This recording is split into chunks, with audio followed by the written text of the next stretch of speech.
విభజన కంటే ముందు ఏ రాష్ట్రం ఎంత వాటర్ వాడుకుంటారో అంతవరకు ఎన్ బ్లాక్ గా వాడుకునే అవకాశం ఇచ్చారు. ఆ నీళ్లు ఆ విధంగా వాడుకుంటే ఎక్కడ మన నీళ్లు అవసరమో అక్కడికి తీసుకెళ్లి అక్కడ నీటి సమస్య లేకుండా చేసే బాధ్యత తీసుకుంటున్నాం. ఇలాంటి వాతావరణం నేను ఒకటే చెప్పాను.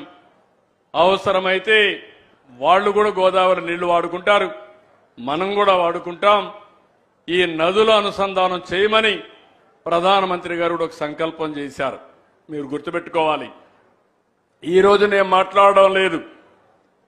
మొన్న మీరు చూస్తే అపోజిషన్లో ఉంటే ప్రజా చైతన్యం కోసం సాగునీటి ప్రాజెక్టులు ఏమైనాయో నేను ప్రజెంటేషన్లు కూడా చేసి 14 రోజులు తిరిగాను. నంద్యాలలో ఉన్నప్పుడే ఏం చేశారో మీరు చూశారు నన్ను. అలాంటి సంఘటనలు కూడా జరిగాయి. కానీ నేను ఒకటే ఆలోచించా, ప్రజల కోసం పనిచేస్తున్నా. చిన్న చిన్న బెదిరింపులకో ఇబ్బంది పెడితే భయపడి పారిపోయే మనస్తత్వం కాదు.